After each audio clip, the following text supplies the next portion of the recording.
Olá pessoal, tudo bem? Então vamos lá para para minha primeira aula, né? A ideia da aula de hoje é falar sobre o modelo de solo, né? Como eu já tinha comentado, e depois a gente entrar então nos modelos de crescimento endógeno, né? Basicamente o que a gente vai falar é do modelo AK, né? E o do modelo de Homer 86, tá? O modelo do Homer 86 é aquele conhecido como o do Learning by Doing, né? Talvez alguns de vocês já estejam familiarizados, né? Bom, já combinamos isso, né, na nossa reunião na semana passada, mas não custa lembrar que aqui é a versão do modelo de solo segundo o Tillman, tá? O que vai estar na avaliação de vocês, né, na semana que vem, é a versão do modelo de solo segundo o professor Tiaraju, tá? Então, aqui a ideia mais, como a gente já tinha comentado, é reforçar, né, o modelo, tá? Um pouco uma revisão, mas é tapar algumas arestas aí que ficaram sobrando, justamente para conseguir, enfim, passar aí tanto os modelos de crescimento endógeno como o próprio modelo de Ramsey aí para ter uma comparação melhor aí com o modelo de solo, é para a coisa ficar mais clara. Tá bem, pessoal? Então, sem mais delongas, né? Vamos, vamos passar para nossa aula. Bom, então, por que as economias crescem, né? A gente lê sempre nos jornais, lá na televisão, né? Ah, tem sempre justificativas para isso, né? Uma delas é justamente que as economias acabam crescendo porque elas têm mais máquinas, né? Mais instrumentos para que os trabalhadores utilizem, né? Ou seja, o que traz o crescimento é justamente o acúmulo de capital físico, né? Então, né, a chave do crescimento estaria no investimento das empresas, né? Então, as empresas pegam seus recursos, vão adquirindo mais máquinas, né, mais equipamentos, vão adquirir uma nova planta. Então, é através do acúmulo de capital que as economias acabam crescendo. Uma outra possibilidade, né, é que a chave do crescimento é justamente a educação da população. Então a gente é capaz de produzir mais, né? A gente acaba crescendo, né? Porque os trabalhadores eles se tornam mais qualificados, né? Isso é outra possibilidade.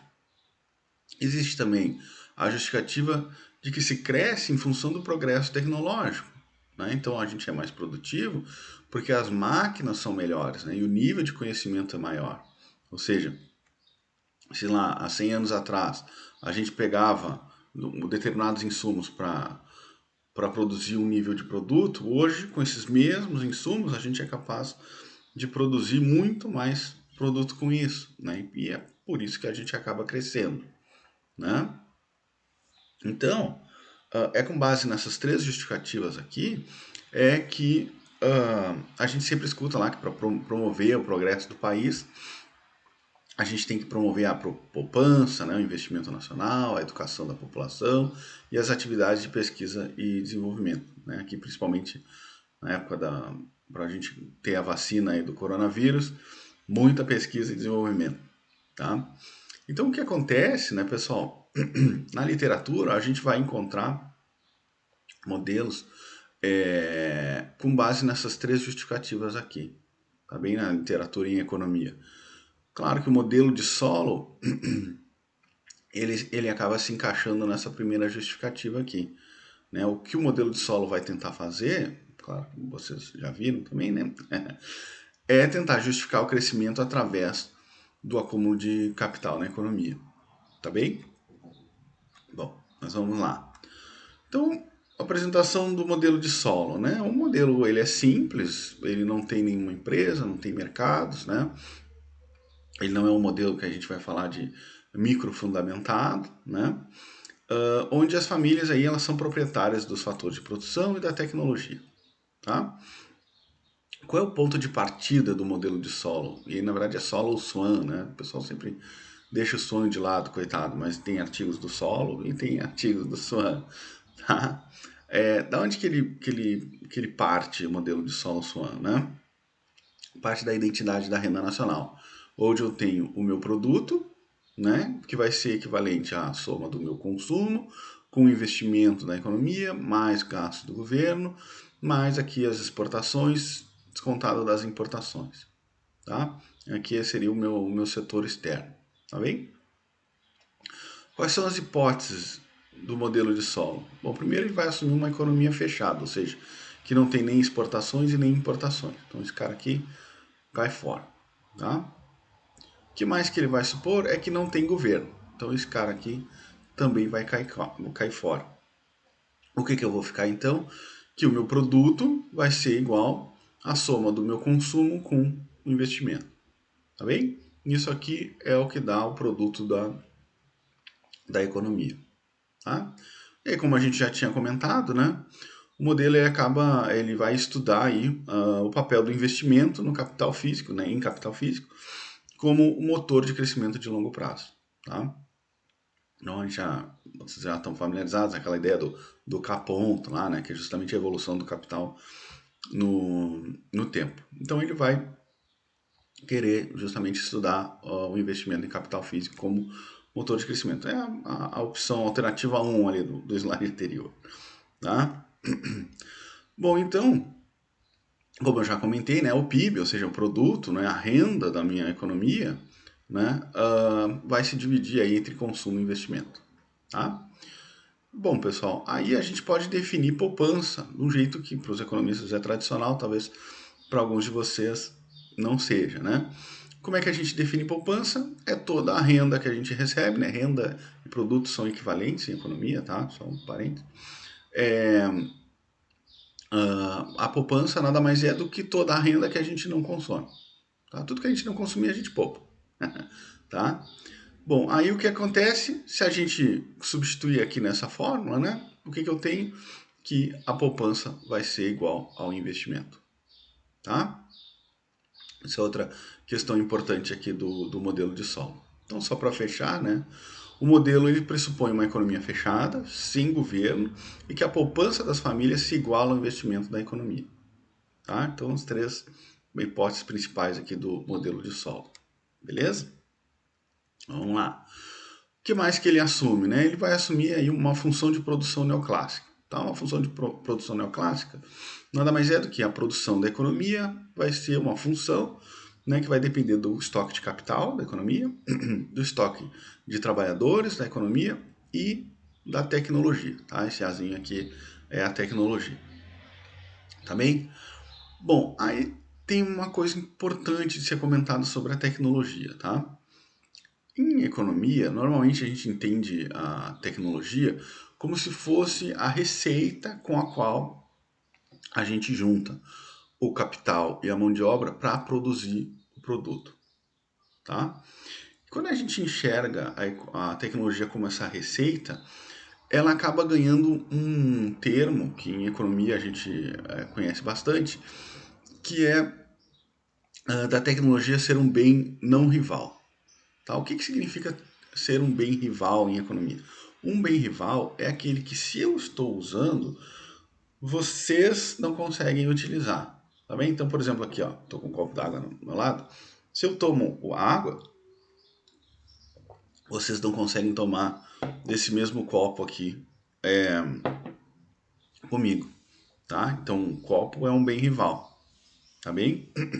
Então, o que significa aqui, né? Se a gente fizer uma analogia, como por exemplo, a construção de carros, tá? O Henry Ford lá. O Henry Ford, ele chegou lá e desenvolveu uma maneira de fazer carros, tá? Então ele junta lá borracha, metal, vidro, né? Junta tudo e faz um carro. A partir do momento que ele desenvolveu essa receita, né, essa tecnologia, então ela fica disponível para todo mundo. Né? Ou seja, olha lá um carro, aí vem o seu Mercedes-Benz e faz também, o seu Chevrolet, né? E o seu Volkswagen, tá? E assim por diante. Também essa é a ideia da tecnologia, né? Ela é um bem não rival, tá bem? Bom, então, quais propriedades que tem essa função de produção neoclássica, né? Tá aqui a função de produção neoclássica de novo, né? Bom, primeiro, ela apresenta rendimentos constantes de escala, tá? O que significa apresentar rendimentos constantes de escala? Significa que se eu multiplicar os insumos rivais, tá, por uma determinada constante, eu tenho aqui, por exemplo, a constante lambda, né? Eu vou ter lambda vezes a quantidade de produto. Ou seja, se eu duplicar a quantidade de capital e a quantidade de mão de obra da minha economia, eu consigo gerar 2 vezes mais produto. Tá? Isso é equivalente para o pessoal equivalente a dizer que a função de produção neoclássica ela é uma função homogênea de grau 1. Tá bem? Então, eu multiplicando os meus insumos rivais aqui, eu consigo gerar X vezes mais produto. Por que eu não estou multiplicando a tecnologia? Bom, porque a tecnologia é não rival. Né? Então, como a tecnologia, na verdade, é a receita, né, a maneira com qual eu combino esses dois insumos para gerar produto, se eu multiplicar a receita, né, sei lá, a receita de fazer carro, se eu multiplicar a receita por 2, bom, ela já era não rival, né? Todo mundo já podia olhar a receita. Que diferença faz multiplicar a receita por 2? Tá? Então, o que a gente considera sempre são os insumos aqui rivais. Tá bem? Bom, o que mais que tem de propriedades, né? Bom, o produto marginal dos fatores de produção do capital e do trabalho, ele é positivo, mais decrescente, tá? Ou seja, como a gente já está habituado aí na economia, né? A primeira derivada é positiva, mas a segunda derivada é negativa, tá? E aí só o conceito aqui de produto marginal é justamente, né, quando eu incremento, que é exatamente a derivada, né? Eu incrementar o fator de produção capital tendo a mão de obra constante, né? Aqui é exatamente a derivada em função de K, né, do capital. O mesmo vale aqui para a mão de obra, né? Derivada da mão de obra mantendo o capital constante, tá? A ideia de produto marginal. Então, o produto marginal, quanto mais insumos eu tenho, maior a produção, só que a taxas decrescentes, tá bem? Bom, uma outra consideração importante, né, uma outra propriedade importante, é que a função de produção ela atende às condições de nada, tá? Quais são as condições de nada? É o seguinte, quando o estoque de capital tende ao infinito, o produto marginal do capital vai ser zero, tá? Já por sua vez, quando o estoque de capital tende a zero, ou seja, não tem nada de capital, a derivada, né, o produto marginal do capital vai tender a mais infinito. Tá? Aqui para vocês entenderem o que isso aqui significa, como eu sei que vocês já viram, isso aqui vai justificar o formato da curva de evolução de capital lá da função de produção do modelo de solo, né? Quando a gente tem capital, quando a gente tem o capital se aproximando de zero lá na origem, né? A gente tem a derivada da função vai para infinito. Agora, quando o estoque de capital está lá longe, né, já tem bastante capital, o produto marginal, né, a função praticamente se torna horizontal porque já não adiciona mais produto. Tá bem? Essa é a ideia das condições de nada aqui. Tá? A mesma coisa é equivalente para mão de obra. Tá bem?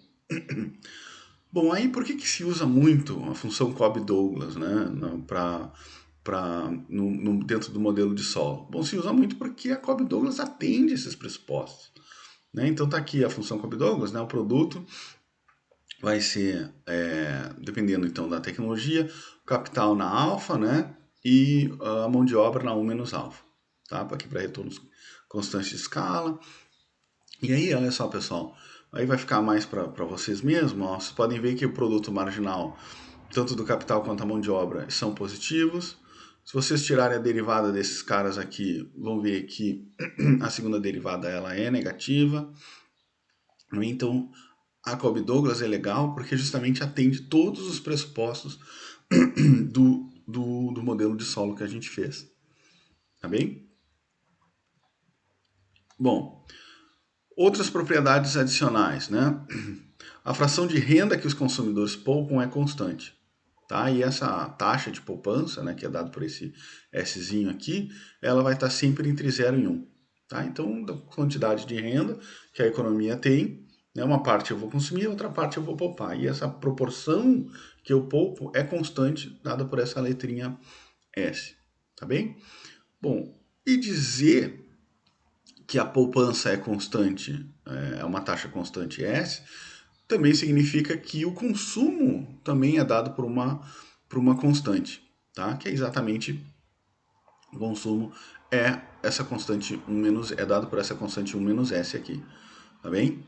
Naquela ideia de que tudo o que eu não poupo eu consumo, tá? Ou seja, tudo que o que sobrou da renda depois do que eu consumi é o que eu poupei, tá bem? Então, o consumo nada mais é do que o que sobra depois do que eu poupo. Tá? É um raciocínio análogo. Tá aí? Bom, então, lá daquela nossa equação, né, que eu tinha, que o produto era dividido entre consumo e investimento, se eu substituir o consumo aqui, olha só, eu fico com essa expressão, né? E aí só passando, como aqui vai ser y, que multiplica 1, né? Vou cortar com esse lado aqui, né? E aqui eu vou ficar então com a taxa de poupança vezes o produto, tá? Passou para o outro lado igual, eu tenho justamente que a quantidade de poupança, né, o que eu vou poupar na minha economia vai ser exatamente igual ao investimento, tá bem? Então, isso é bastante importante, que a gente chega no resultado de que a taxa de poupança também é a taxa de investimento.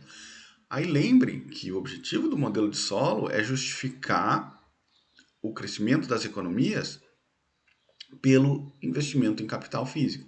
Né? Então a taxa, o que a gente chegou aqui, é que justamente a taxa de poupança vai equivaler a esse investimento que é o que a gente está tentando mostrar que é o motor do crescimento da economia. Tá bem? Bom, e que outras propriedades eu vou ter aqui, né? Bom, a taxa de depreciação ela é constante.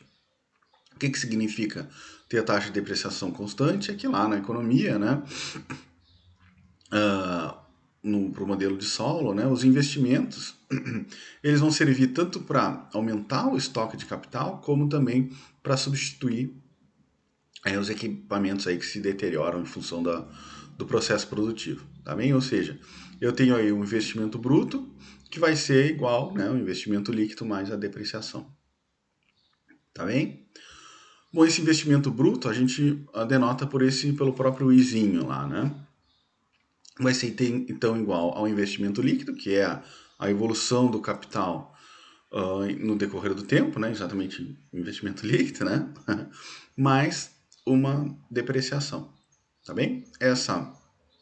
Então só para justificar aqui, ó, o caponto nada mais é do que o investimento líquido, né? Como o capital evolui ao longo do tempo, tá? Já a depreciação, como é uma taxa constante, a gente vai chamar essa taxa desse delta aqui, tá? Então é o delta vezes o estoque de capital da minha economia, tá bem? Isso aqui é a nossa depreciação. Então, né, em outras palavras, eu vou ter que o meu investimento bruto nada mais é do que a evolução do capital, né, que é o capital desculpa, o investimento líquido, mais o quanto o capital se deprecia. Beleza? Se a gente substituir lá naquela nossa expressão já, né, do produto sendo parte em consumo, parte em investimento, a gente já tem aqui do slide anterior que a gente consome o que não é poupado, né? Essa expressão, mais o investimento bruto. Tá bem? Aí fazendo aqui um pequeno rearranjo, né? O y aqui passa multiplicando, então corta aqui, passa esse k, ou melhor, deixa esse k aqui, passa todos os outros para o outro lado igual. E aí eu vou ter exatamente que o investimento líquido, ou seja, a evolução do capital ao longo da economia, vai ser igual a fração da renda que é poupada, menos a depreciação do capital. Tá bem? Então, aqui eu tenho a minha equação de evolução do capital, também do estoque de capital da economia. Tranquilo? Bom, uma outra propriedade é justamente que a população ela vai ser equivalente ao tamanho de trabalhadores, ou seja, aqui na economia todo mundo que está vivo está trabalhando, tá? E também que a população cresce a uma taxa constante N, tá? Então dizer que todas as pessoas, né, normalmente se a gente denota a população por N, né, dizer que toda a população é composta por trabalhadores, ou seja, todo mundo trabalha aqui. O N vai ser igual ao L de trabalhadores, a de labor lá do inglês, tá? Mas aí o que acontece, né, pessoal? O que vai nos interessar é justamente, não é o produto, o consumo, o capital em termos agregados, né? O que nos interessa sempre é o por pessoa. Por que que é o por pessoa? Bom, se eu pegar uma economia grande como o Brasil e olhar, por exemplo, para o produto, pode ser que o PIB do Brasil seja maior que o de Singapura, por exemplo. Porque Singapura é bem pequenininho. Só que agora, em termos per capita, se tu olha lá, Singapura, nem precisa olhar per capita, né? Antes, né? Se tu for olhar lá, Singapura é um país muito mais rico e mais desenvolvido que nós. Né? Então o que interessa é sempre as variáveis em termos per capita, para a gente ter noção do crescimento. Né? Então a gente tem que estar sempre preocupado, na verdade, com o per capita. Né? Por isso que tinha aquela, até pouco tempo atrás, a gente, Brasil entre as 10 maiores PIBs do mundo. Cara, faz meio que sentido, porque o Brasil está entre os maiores países do mundo em termos de área, né? Então faz sentido. O que está errado é a gente não estar dentro dessa categoria, né? Agora, quando a gente faz per capita, putz, aí a coisa começa a complicar. Aí a gente que está na frente de alguns países europeus lá, que são considerados desenvolvidos, a gente acaba caindo e caindo muito no ranking, tá bem? Então por isso que a preocupação é sempre em termos do produto, enfim, do consumo, do capital, sempre por pessoa, tá? Então o que acontece? Para a gente fazer o cálculo por pessoa, basta a gente dividir, no caso aqui, né, pela quantidade de trabalhadores, né, ou seja, pela quantidade de pessoas da minha economia, tá bem? E eu fico ali com aquela expressão, né? O meu K ponto dividido por L é igual a S, que é aqui o produto per capita, menos a depreciação do capital per capita, também do estoque de capital per capita. Tá aqui exatamente a mesma coisa, só que eu considerei aqui já a função de produção, só abrir ela, né? Que é exatamente a função do capital, da mão de obra e da tecnologia. Tá bem? Então, a gente atribuindo, como é costume em economia, atribuir as letras minúsculas para justamente representar as variáveis em termos per capita, a gente tem então um casinho ponto, que é fração da poupança da renda per capita, menos a depreciação do estoque de capital per capita. Tá? Então, o casinho é sempre, o Yzinho, sempre as letras minúsculas, é sempre per capita. Tá? Uma pequena observação de quando eu uso as variáveis per capita, né? Se a gente dividir a função de produção pela quantidade de trabalhadores, esse cara acaba ficando 1, né? Então é uma constante. Então eu posso ignorar a mão de obra, tá? Então eu vou ficar aqui a produção, né? O produto da minha economia é só função do capital e da tecnologia, tá bem? Então eu posso tirar, desconsiderar aqui mão de obra, né? Até tem aqui o exemplo de Cobb Douglas, né? Tem aquela a função Cobb Douglas que a gente já tinha visto. Quando eu divido por L, acaba tirando o L aqui, eu fico com o produto seja, né, dado pela tecnologia e pelo estoque de capital per capita. Tá bem? A gente não considera a mão de obra explicitamente aqui. Tá bem? Mas é essa carinha que fica a Cobb Douglas. Bom, uma outra propriedade, né, até já tinha comentado, é justamente que a taxa de crescimento da população é constante. E a taxa de crescimento da população é dada por essa constante nzinha aqui. Tá? Taxas de crescimento, pessoal, elas são sempre identificadas com esse, por exemplo, aqui no caso da mão de obra, né, L ponto divididos por L. Por que que essa expressão é taxa de crescimento? Bom, não quero regredir aqui muito no matematiquês, mas se vocês botarem o logaritmo de LT e fazerem a derivada disso em relação ao tempo, na verdade, né, a derivada de ln de LT vai ser 1 sobre LT, que multiplica a derivada de LT no tempo. Tá bem? Então, o que eu tenho aqui? A evolução da mão de obra no tempo, né, a variação da mão de obra, divididos pelo estoque de mão de obra. Ou seja, eu tenho uma taxa de crescimento. Por isso que o N vai ser sempre assim, 1%, 2%, 5%, tá bem? Porque isso aqui é exatamente uma taxa de crescimento já em proporção, em percentual, tá bem? É exatamente isso que significa essa expressão aqui, tá? É uma taxa de crescimento percentual, tá? Só que um pouco mais de matematiquez, tá bem? A evolução da mão de obra no tempo, dividido pelo estoque de capital, é a proporção, tá? Bom, e aí o que acontece então, né? Como é que fica a taxa de crescimento do capital quando a gente considera que a população cresce a essa taxa constante, né? Então, para chegar nessa expressão, né, o que eu preciso fazer é justamente derivar o capital per capita em relação ao tempo. Tá? Quando eu faço essa derivada aqui, é exatamente a derivada, uso a fórmula da divisão, né? Então, K ponto vezes LT menos LT ponto vezes KT dividido por LT ao quadrado, tá? É a aplicação da fórmula da divisão lá, das derivadas lá, tá bem? Então, o que acontece aqui? Bom, aqui eu tenho L duas vezes, né? Ou melhor, aparece duas vezes o L aqui, né? Então, aqui um dos Lzinhos vai para virar casinho ponto, né? Para virar capital per capita. O outro L corta com o segundo, né? Menos, aqui eu tenho N que multiplica o capital per capita. Então, é exatamente aqui. Tá bem? Então, a evolução do capital per capita, quando a gente considera esse Nzinho, é dado exatamente por essa expressão. Beleza? Bom, aí o que acontece? Se a gente substituir aquela expressão que a gente já tinha, né, aqui dentro, o que eu fico? Com casinho ponto, que é igual à proporção que eu poupo, né, que é exatamente esse SY aqui, tá bem?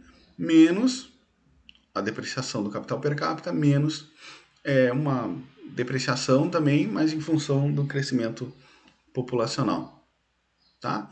E essa equação aqui é a que eu vou chamar de equação fundamental de solo, né? Porque ela vai me dizer exatamente como é que está se dando a evolução do meu investimento líquido, ou seja, como é que está evoluindo o meu capital dentro da economia, tá bem? Então essa é a equação chave, beleza?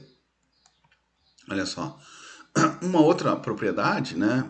Antes que eu me esqueça, é que por enquanto, né, a gente vai considerar o nível tecnológico constante, tá bem? Então a tecnologia aqui a princípio, ela não vai evoluir com o tempo, vai ficar essa constante A aqui.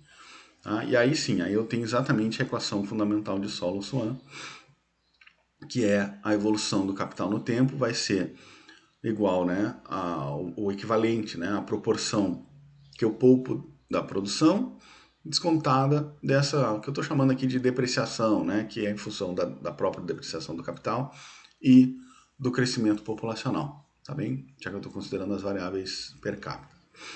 Beleza? Então, olha só, como é que eu interpreto essa função aqui, né?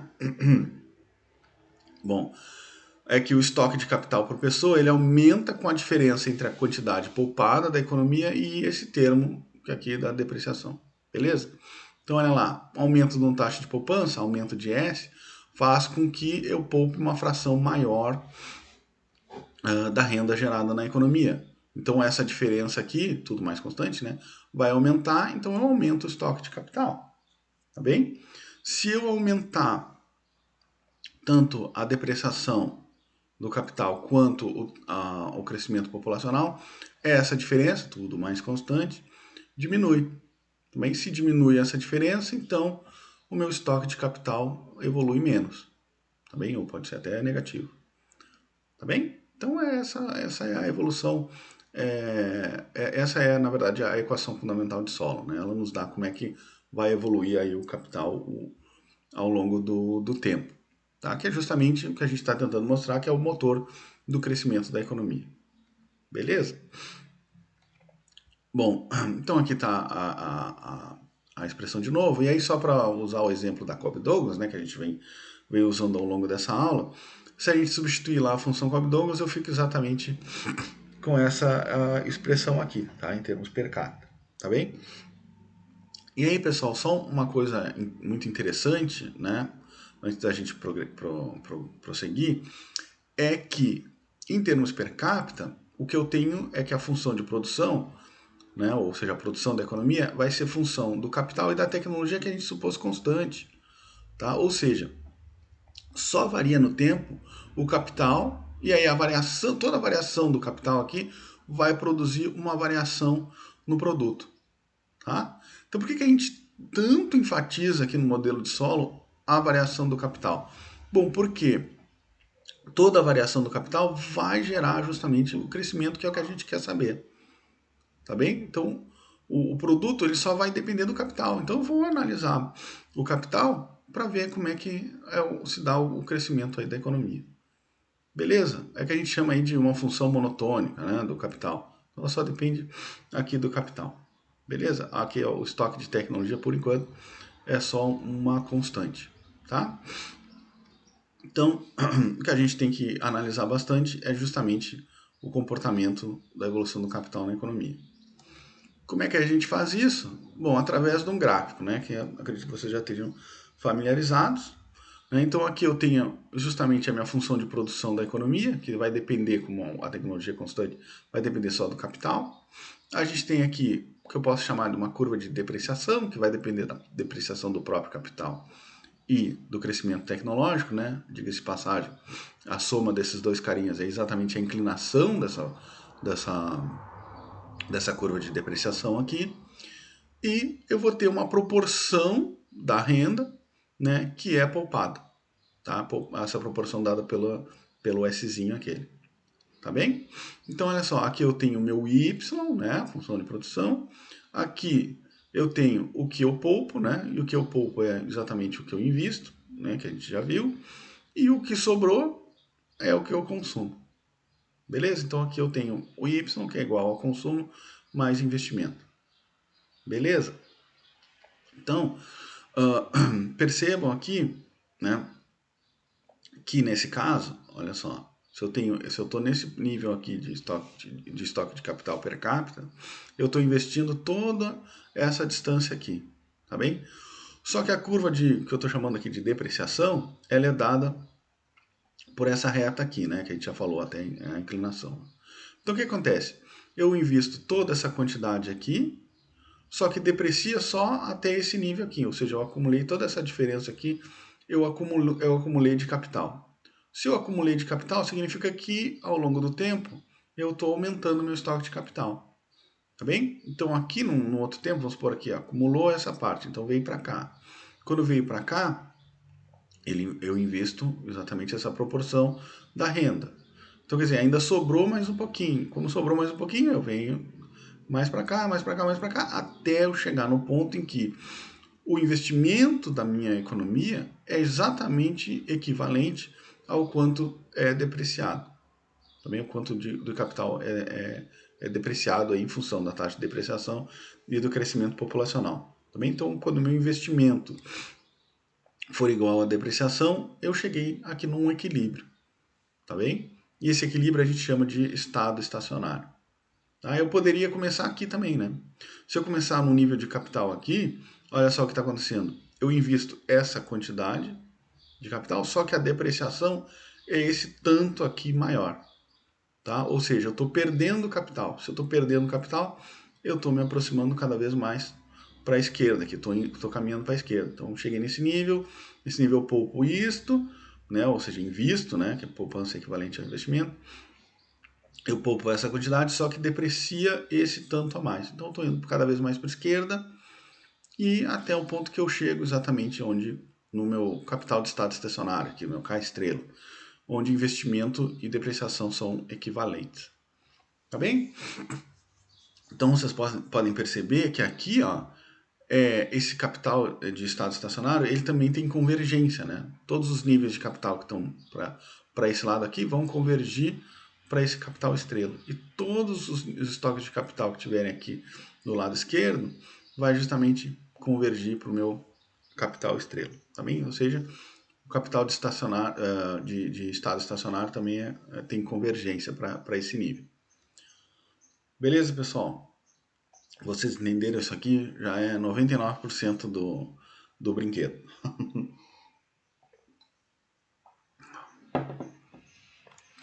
Bom, no estado estacionário, né, como aqui eu tenho convergência e aqui eu tenho exatamente o investimento equivalente à proporção, eu tenho que a evolução do estado estacionário, né, a evolução do tempo, é exatamente igual a zero, né? Ele estaciona, tá? Então, o que acontece quando ele estaciona? Eu tenho que o investimento, né, ou seja, a fração que eu poupo da renda, vai ser exatamente igual ao quanto o capital está se depreciando aí, tá bem? Em termos tanto da depreciação quanto do crescimento populacional. Tá bem? Então ele vai, a economia, o que vai acontecer? Vai permanecer nesse estado estacionário de maneira indefinida, tá? Existe convergência e vai ficar ali, ok?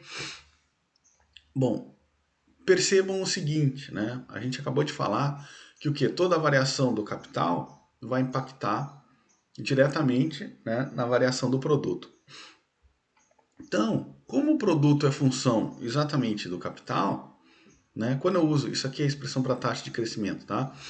Como o capital parou, estacionou, né, no estado estacionário, a taxa de crescimento da economia vai ser zero. Tá bem? Então o capital parou de evoluir, o crescimento em per capita, né, pessoal, que per capita também vai ser zero, tá bem? Bom, só que aí é o seguinte, né? Eu também consumo uma fração constante da renda, né? Então, se a renda não evoluiu, essa fração constante não interessa nada para a taxa de crescimento. Então, se a renda parou de crescer em termos per capita, o consumo também vai parar de crescer. Ou seja, em estado estacionário, o que eu tenho? Consumo e renda, né, produto e estoque de capital são per capita, né, não crescem. Tá bem? Então as variáveis chave do modelo aqui, né, a taxa de crescimento do capital, do produto e do consumo não cresce em termos per capita no modelo de solo. Tá bem? Bom, isso é uma observação aqui. Se em termos per capita essas variáveis não crescem em estado estacionário, em termos absolutos, né, em termos no agregado, elas vão estar crescendo exatamente a taxa de crescimento da população. Tá bem? Isso é meio justo, né? Se as variáveis em termos per capita não crescem, significa que no agregado elas crescem exatamente o crescimento da população. Tá bem? Então isso é interessante que vocês fixem aí. Beleza? Estamos entendidos? Bom, aí, pessoal, só para seguir aqui os exemplos da Cobb Douglas, né? Quando a gente usa uma função, que poderia ser outra, mas no caso da função Cobb Douglas, a gente pode inclusive achar um valor para esse capital de estado estacionário, né? A gente pode até definir o valor que ele tem, né? E vocês podem ver de novo que atende todas as condições, né? Se vocês derivarem aqui esse estoque de capital estado estacionário, né, aqui usando a Cobb Douglas, né, em relação a S ou em relação a A, o que vai acontecer? Vai aumentar o meu capital de estoque estacionário. Se eu derivar aqui, se eu tiver uma variação na depreciação do capital ou no crescimento populacional, essa derivada vai ser negativa, ou seja, esses caras aqui reduzem, né, a quantidade ou melhor, o estoque de capital da minha economia em termos per capita. Beleza? Bom, e aí agora, então, a gente pode começar a brincar com isso, né? Ou seja, fazer a análise do estado estacionário. Tá bem? O que acontece quando a taxa de poupança aumenta? Ou seja, eu tenho um aumento aqui, ó, eu tinha essa dada taxa de poupança aqui, e eu passei a proporção da renda que eu estou poupando aumentou para esse nível S' aqui, tá bem? Bom, se aumentou a proporção da renda que eu poupo, aumentou aqui deslocou, né, vamos dizer assim, essa função, né? Agora eu estou aqui no S'. O que acontece no S'? Bom, para esse nível de capital estacionário aqui inicial, agora eu estou investindo todo esse tanto aqui a mais, né? Porque eu migrei para S', estou investindo todo esse tanto aqui a mais. Só que a depreciação, né, não mudou. Tá bem? A inclinação dessa curva aqui não mudou. Então, se não mudou, eu tenho todo esse estoque de capital a mais aqui para carregar para o próximo período, né? E aí eu vou carregando, que sempre vai me sobrando esses tantinhos aqui, até eu chegar num novo equilíbrio de um novo estado estacionário. Tá bem? Então o que aconteceu? A minha economia, né, o meu estoque de capital está evoluindo, né? Por um período de tempo, eu tenho a evolução positiva. Evoluindo o capital ao longo do tempo, aqui nesse tempo aqui, o que está acontecendo? O meu produto também tá aumentando. Tá bem? Então, o estoque de capital está aumentando, o produto está aumentando, mas aí chega num ponto em que volta, eu atinjo, né, um novo equilíbrio. Nesse novo equilíbrio aqui eu tenho de novo, né, que a evolução do capital vai ser zero e a economia parou de crescer de novo, tá, em termos per capita. Tá bem, pessoal? Tá claro isso aqui? Então a evolução do capital vai me levar exatamente para esse novo equilíbrio aqui. Tá? Aí qual é a ideia aqui? Ó, aqui no estado estacionário, os países ricos, ou seja, aqueles que têm renda per capita elevada, são aqueles que têm maiores taxas de poupança. Né? Então aqui eu tenho um maior estoque de capital, né? Então, que justificaria justamente a ideia de que os países ricos aí, né, eles têm a maior taxa de poupança porque eles acabam tendo um maior estoque de capital. Beleza? Que é a ideia lá que a gente quer mostrar no modelo de Sol. Tá? Bom, o que pode acontecer também? Que a taxa de depreciação ou crescimento populacional também podem aumentar, né?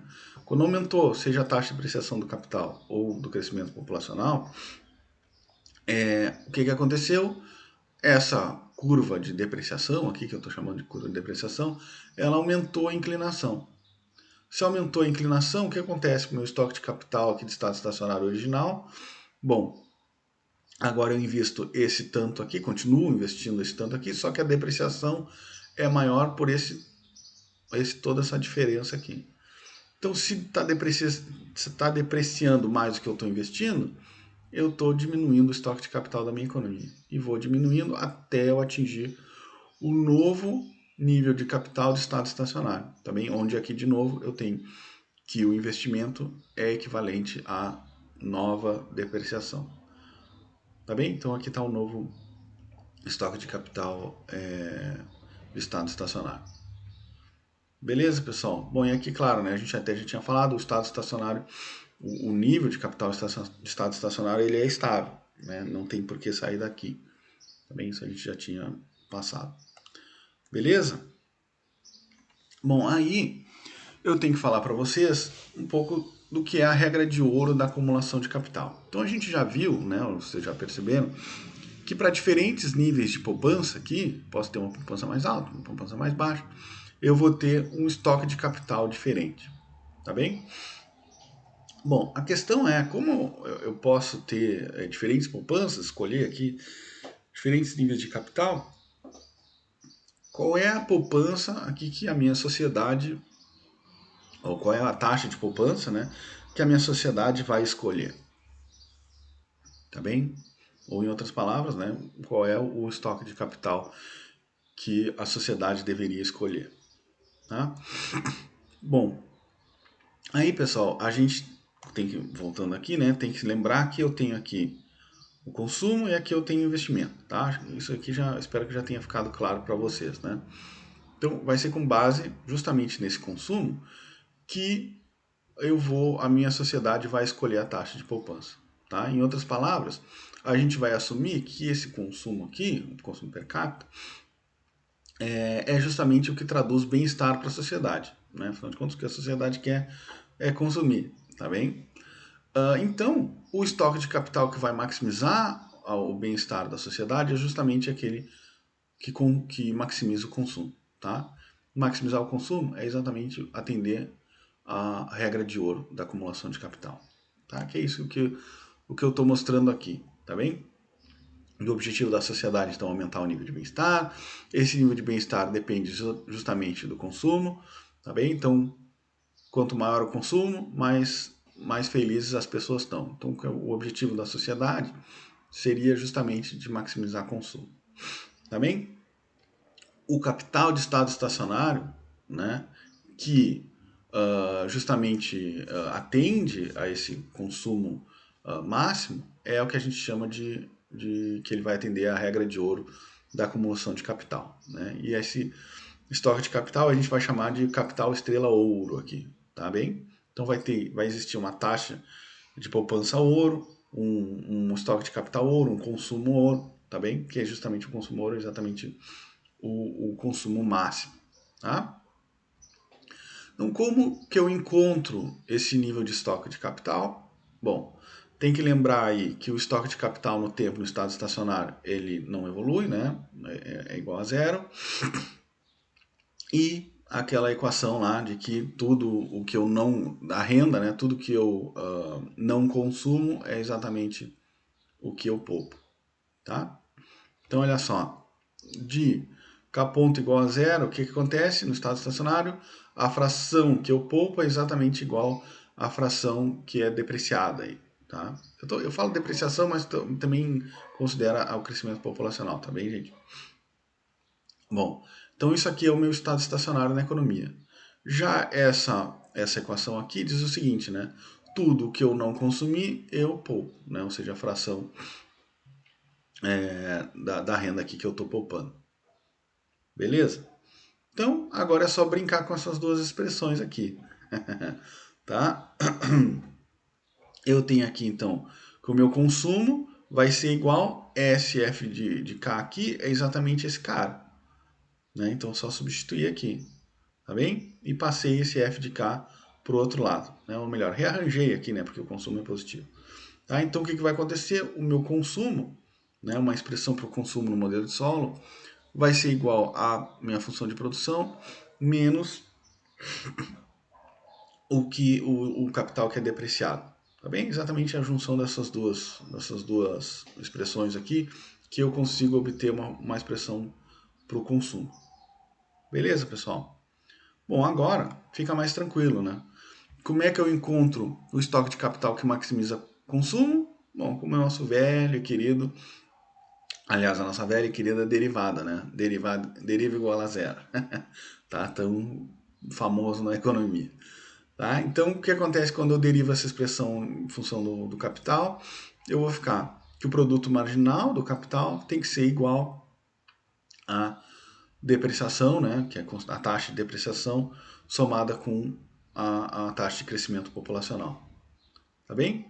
Ou, para nenhuma surpresa, né? A minha função, melhor, a inclinação, né, porque a derivada é a inclinação da minha função de produção tem que ser exatamente igual à inclinação da minha curva de depreciação, e aí eu tenho a distância máxima entre essas duas curvas, tá bem? Que é a definição de máximo também, tá? Entre duas curvas é exatamente quando as inclinações delas são iguais. Tá bem? Então, esse vai ser o meu estoque de capital da Golden Rule, né, em inglês, ou da regra de ouro. Tá? É onde eu tenho o meu consumo máximo aqui. Tá bem? O estoque de capital ele é de estado estacionário, é um investimento equivalente à depreciação, só que o meu consumo é o maior possível. Também o meu consumo é o máximo. Tá? Bom, aí, dada essa regra da regra de ouro, eu consigo falar também sobre uma coisa importante que é a ineficiência dinâmica, tá bem? Além de considerar que o capital de ouro aqui ele é o máximo de consumo, ele tem uma outra importante razão, que tem um outro significado importante, né? Se a economia está à direita desse ponto, dizemos que ela se encontra na zona de ineficiência dinâmica. Então, quer dizer, está à direita, está aqui. Tá bem? Está à direita do meu nível de capital de Golden Rule, aqui, da regra de ouro, tá? Por que que é uma ineficiência dinâmica? Olha só, percebam o seguinte, tá? O meu, a minha poupança que vai gerar o meu capital da regra de ouro é essa poupança ouro aqui, tá? Mas vamos dizer que eu estivesse aqui, como eu estou à direita, para esse nível de estoque de capital, eu tenho que estar nesse S' F de K aqui, tá? Então o que acontece? Para minha família, né, para minhas famílias aqui dessa minha economia, maximizarem consumo, o que elas têm que fazer? Trocar, né, e sair desse S' para esse S ouro, ou seja, elas têm que deixar de poupar. Ou seja, basta que as famílias consumam mais, né, consumam mais, para que eu chegue no meu nível de capital, de poupança, né, que atenda a regra de ouro. Então basta elas consumirem mais. Só que é o seguinte, né, pessoal? Se eu estou com o pressuposto de que as famílias são maximizadoras, que a gente sempre usa, né, o comportamento racional dos indivíduos, poxa, se é racional que os indivíduos só consumir mais, eles vão consumir mais. Então não tem como a minha economia estar à direita do capital, do estoque de capital de Golden Rule, tá bem? Da regra de ouro. Eu sempre vou ter, eu nunca, isso aqui nunca vai existir, tá bem? Pelo próprio comportamento maximizador das pessoas, tá? Pegaram isso aí? É só as pessoas consumirem mais. Então consumir mais, elas é só consumir, tá bem? Elas vão maximizar bem-estar, porque consumo é bem-estar, tá ok? Mas aí percebam o seguinte, tá? Que é um pouco a trajetória de evolução do consumo aqui, né? Então o que vai acontecer? As famílias, vamos dizer, né, estão aqui nesse nível de estoque de capital. Aí elas percebem, opa, vamos consumir mais que a gente aumenta nosso bem-estar. Então eu vou migrar desse S' para esse S ouro aqui. Quando eu migrei dessa maneira, o que acontece? Eu estou investindo essa quantidade de capital, mas eu estou consumindo essa quantidade toda aqui. Tá bem? E aí, como antes eu estava consumindo só essa partezinha, tá? Estava investindo tudo isso aqui e consumindo só essa partezinha, eu aumento o consumo no período inicial, tá bem? E aí esse consumo ele vai reduzindo aqui até chegar no meu nível de consumo máximo aqui de estado estacionário. Tá bem? Ele aumenta, ele inclusive é maior do que o consumo máximo, que é o consumo máximo em estado estacionário, tá, pessoal? Então ele aumenta o meu consumo, tá bem? E aí esse consumo transitório, vamos dizer assim, ele vai reduzindo até chegar ao novo o estoque de capital de Golden Rule, que é justamente o meu consumo máximo aqui, tá? Para ficar mais claro, é exatamente isso que acontece. Ó. Eu tinha um nível de consumo de estado estacionário que era, por definição, mais baixo do que o da regra de ouro. E aí, no momento que eu reduzi a poupança, né, ou seja, que eu aumentei o consumo, o que acontece? Eu tenho um consumão enorme, tá? Que aí vai se reduzindo esse consumo transitório aqui até eu chegar no estoque aliás, no consumo da regra de ouro, né? Ou seja, no consumo daquele estoque de capital de estado estacionário que justamente maximiza o consumo. Tá bem, pessoal, isso aí, talvez falando assim, de repente tá muito rápido, né? Mas qualquer coisa a gente tira dúvidas depois, tá? Mas isso aqui é bastante importante. Então o que acontece? A gente falou aí de pontos à direita, né, do estoque de capital da regra de ouro. Agora vamos falar um pouquinho dos pontos à esquerda, né, dos estoques de capitais iniciais. Então, à esquerda do nível de capital da regra de ouro. Tá? Então, o que está acontecendo aqui nesse estoque de capital? Eu tenho uma determinada taxa de poupança aqui, que é a S duas linhas, para estar nesse nível de estoque de capital. E aí, bom, para eu atingir o estoque de capital da regra de ouro, o que eu tenho que fazer? Poupar mais. No momento que eu poupo mais, desloca para cima a proporção da renda que eu estou poupando, e aí eu consigo atingir exatamente o estoque de capital da regra de ouro, né? Que é o que maximiza o consumo. Tá beleza? Percebam o seguinte, pessoal. Aqui no início, eu estava investindo só essa pontilhadinho aqui, né? Esse nível pontilhadinho, e estava consumindo todo o que está, né, desse ponto. Pega esse C aqui, essa área desse C aqui, né? Essa distância desse C, mais esse pedacinho aqui.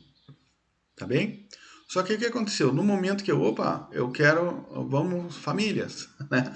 Vamos atingir o nível de capital da regra de ouro. Bom, então vamos poupar mais, né? Vamos investir mais, tá? Então o que acontece? O consumo, que era toda essa área aqui, diminuiu para só essa parte aqui, tá bem?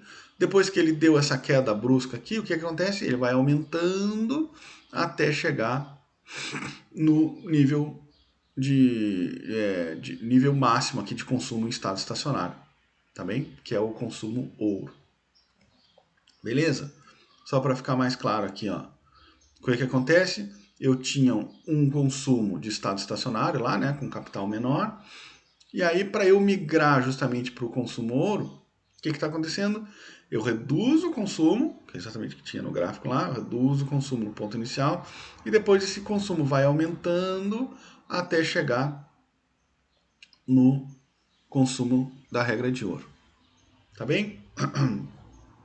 Mas aí, pessoal, isso aqui pode não ser bom para as famílias.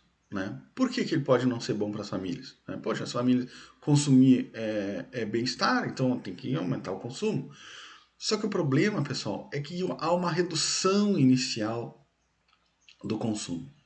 Tá? E aí as famílias elas vão ter que decidir se essa redução inicial do consumo, se ela vale a pena, ou se ela compensa esse aumento no longo prazo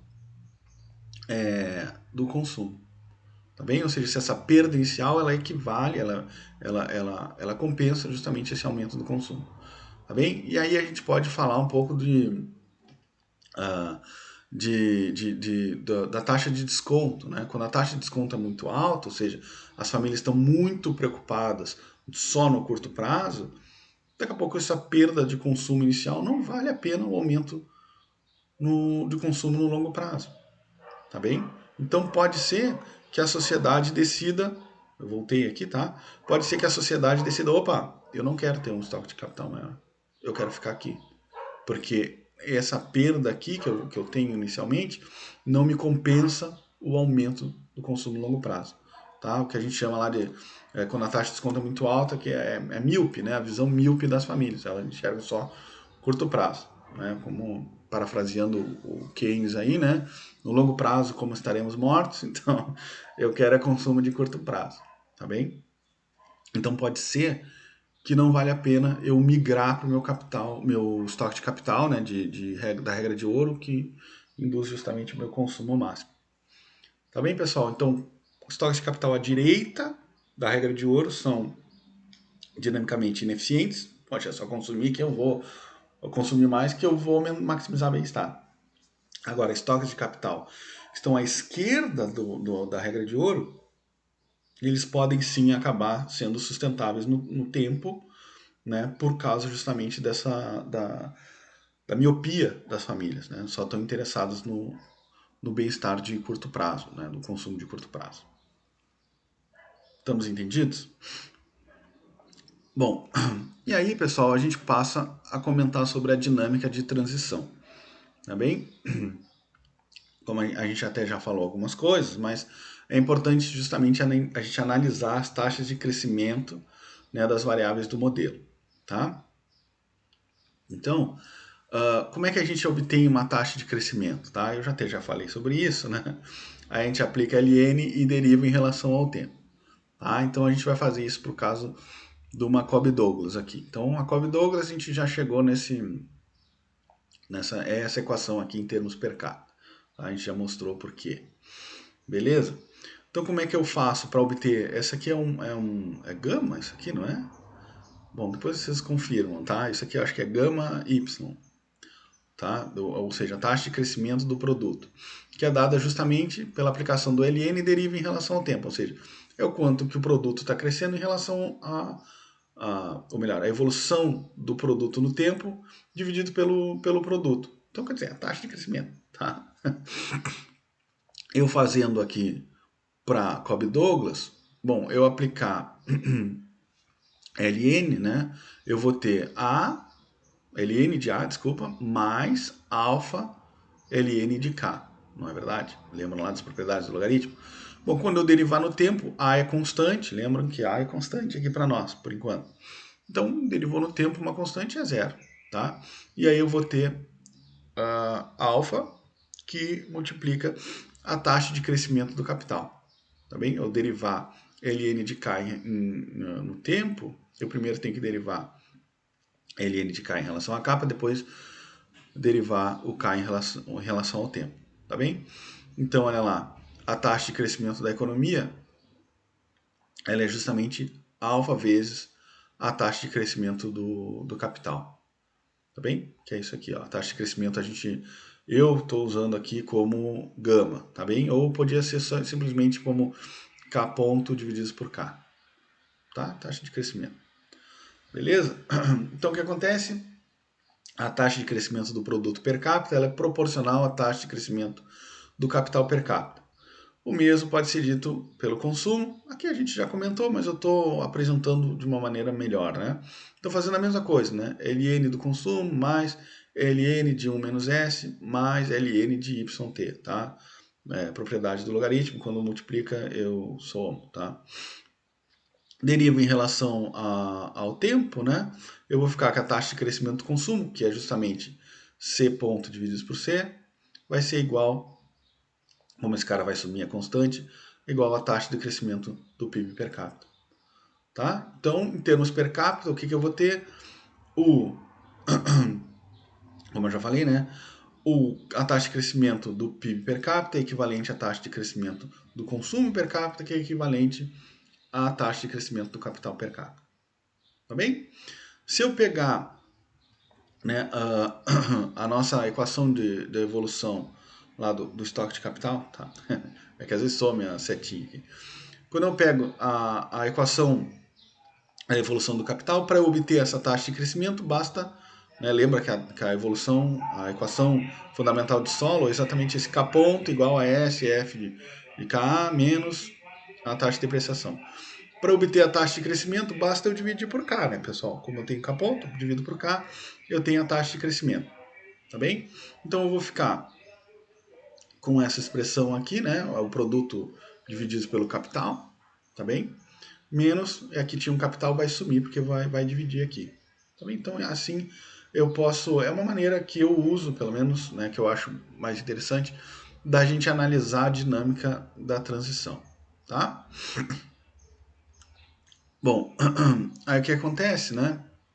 Aqui eu só estou falando, né? Continuamos com a curva de poupança, né? Ou seja, exatamente a curva a proporção da renda que eu poupo, só que está dividido pelo capital. Enquanto que a taxa, a curva lá de depreciação que eu tenho, é a mesma coisa, só como dividir pelo capital, sumiu aqui o capital. Tá bem? Se eu supor aqui uma função de produção Cobb-Douglas, eu vou ficar com essa expressão aqui, tá? É só passar dividindo o K. Beleza? Nota que essa expressão aqui para Cobb-Douglas vai ser exatamente isso aqui. O que isso aqui me indica? Que, bom, quanto maior o estoque de capital, menor o que eu estou chamando aqui da minha curva de poupança. Tá? Aumentou o capital, menor toda essa expressão. Tá bem? Então, olha só. Quando o capital per capita tende a zero, essa expressão tende ao infinito. Né? Não existe número dividido por zero. Enquanto quando o K tende a mais infinito, quando isso aqui explode, né? Essa expressão toda tende a zero. Tá bem, pessoal? Tá entendido?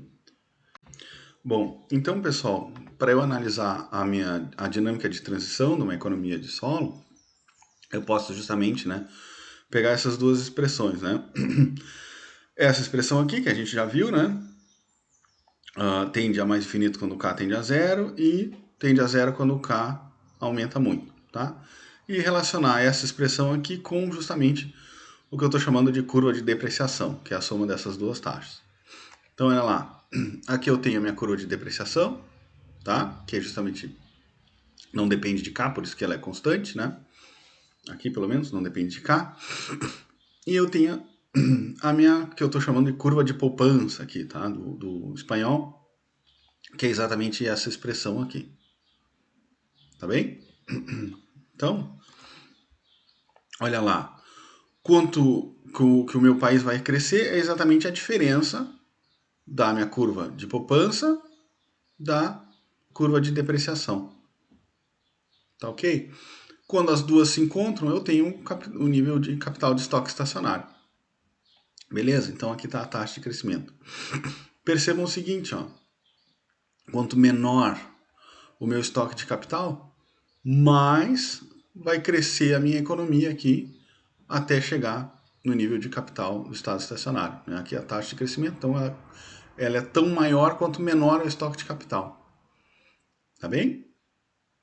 Aqui funcionaria a mesma coisa, né? Só que aqui nesse caso, a minha economia está decrescendo, né? Está diminuindo de tamanho, mas é a mesma coisa. Aqui, quanto o estoque de capital tá, a diferença, né, tá muito grande, ela vai justamente se voltar para até diminuir chegar no estoque de capital do estado estacionário, tá bem? Mas a ideia é essa aqui, né? Quanto maior o estoque ou melhor, quanto menor o estoque de capital per capita, né, inicial, mais a minha economia vai crescer, tá bem? Por que ela vai diminuindo o crescimento? Bom, por causa dos retornos decrescentes, né? Quanto mais eu adiciono capital aqui, menor o meu crescimento, tá bem? Em função lá das propriedades lá, né? Que eu tinha o produto marginal decrescente do capital, tá bem? Então, no longo prazo, o que vai acontecer? A economia deixa de crescer em termos per capita. Isso aqui é só uma maneira diferente de ver aquilo que a gente já tinha visto, né? No longo prazo, com o estoque de capital atingindo o nível de estado estacionário, a economia parou de crescer. Tá bem? Bom, o que mais sobre dinâmica da transição? Né? O que acontece caso a minha economia apresentar um aumento na taxa de poupança, tá? Um aumento de S que seja repentino e permanente. Tá? Ou seja, aumentou e ele ficou com esse novo S. Bom, com uma nova taxa de poupança, o que acontece? A minha curva aqui de poupança, que eu estou chamando, né? Ela vai saltar, né? Então, eu vou ter um nível de estoque de capital de estado estacionário mais alto, tá bem? Então, por exemplo, se eu estava aqui num estoque, dado um estoque de capital aqui de estado estacionário inicial, quando aumentou a taxa de poupança, opa, minha economia cresceu tudo isso aqui, tá bem? E aí foi convergindo até o novo estado estacionário, onde ela simplesmente parou de crescer de novo, tá bem? E aí parou de evoluir o estoque de capital e parou de evoluir o crescimento e o consumo, né, em termos per capita aqui. Então, o que acontece? Ó, os efeitos do aumento na poupança são de curto prazo, não são de longo prazo. Tá? Olha lá, o modelo ele acaba não explicando o crescimento de longo prazo em investimento em capital físico. Tá bem? Como aumentou a taxa de poupança, é a mesma coisa que aumentar o investimento, então aquela proposição que o modelo de Solow estava fazendo, que era justamente explicar crescimento em função do aumento de capital físico, ele não consegue fazer. Tá bem? Apesar de ser um modelo super famoso aí, ele não consegue fazer o que ele se propõe, tá? Que é justamente justificar o crescimento de longo prazo com base no investimento. Então aqui eu aumentei a proporção do investimento e no longo prazo, pá, a minha economia estacionou de novo, em termos per capita. Tá bem? Percebam o seguinte, né, pessoal? Ah, então quer saber? Eu vou aumentar a taxa de poupança toda vez, né? Chegou nesse novo estado estacionário, aumenta a taxa de poupança, aumenta a taxa de poupança. Lembrem que a taxa de poupança, na verdade, ela é uma fração da renda. Então, quer dizer, uma hora eu não vou consumir, eu vou poupar tudo que eu recebo. tá bem? E aí, ou seja, o aumento da taxa de poupança, o deslocamento dessa curva aqui, ele tem um limite, tá bem? Eu não posso não consumir, só poupar, tá? Então, invariavelmente, né, ou seja, com certeza, a minha economia, num determinado momento, ela vai, né, deixar de crescer aqui, segundo o modelo de solo. Tá? Então, ele não explicou o que ele queria, que era dizer que o investimento era o motor do crescimento de longo prazo. Tá bem? Bom, e o que acontece se eu reduzo lá, seja a taxa de depreciação ou a taxa de crescimento populacional, né? Que lembre que aqui era a taxa de depreciação mais o N, né? Então agora diminuiu a taxa de crescimento populacional. Então o que aconteceu? A minha curva de depreciação, aqui como estou chamando, diminuiu, né? Se diminuiu, o que acontece? Eu tenho aqui o investimento maior do que a depreciação, então o estoque de capital aumentou até atingir um novo estoque de capital estacionário maior. Né? Então aqui, durante esse período aqui, a economia cresceu, mas depois ela voltou a parar de crescer em termos per capita. Tá bem? E aí percebam de novo, então quer saber? Vou ter um controle populacional aqui e vou diminuindo a minha população aqui de maneira que a taxa, a curva de depreciação vai reduzindo e vou estimulando a economia a crescer. Bom, pessoal, o perigo de tu diminuir o N, né, indefinidamente, é que uma hora tu deixou de ter gente, né? Matou todo mundo. Tá bem? Então, o que acontece, mesmo com o crescimento populacional, né, controlado, a minha economia vai acabar tendendo a parar de crescer. Tá bem?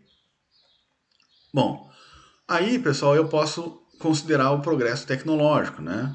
Lembra que o A até então para nós aqui é uma constante. Né? Então, como ele é constante, quando eu tenho aumentos de A, ele acaba deslocando a curva aqui. Tá bem? Multiplica a função por 2, por 3, por 4. Tá bem? Então, o que acontece? É que eu vou deslocando essa função poupança aqui para a direita. Tá bem? Então, olha lá.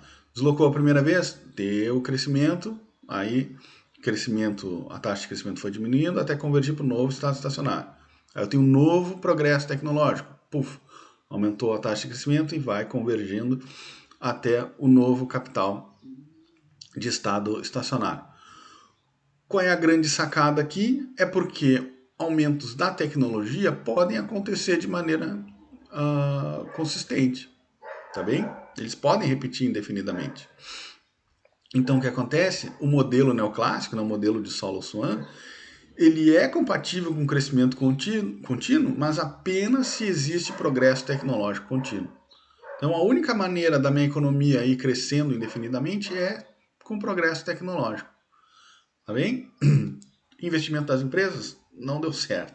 Taxa de crescimento populacional também não. Depreciação também é a mesma coisa, né? Então, essa é através do progresso tecnológico, é a única maneira com a qual o modelo de Solo-Swan explica o crescimento no longo prazo das economias. Beleza, pessoal? Bom, e aí falar brevemente sobre o modelo de solo com tecnologia, né? A gente pode considerar, né, incorporar a tecnologia dentro do modelo. De que maneira? Né? Deixar de ser um azinho constante, né?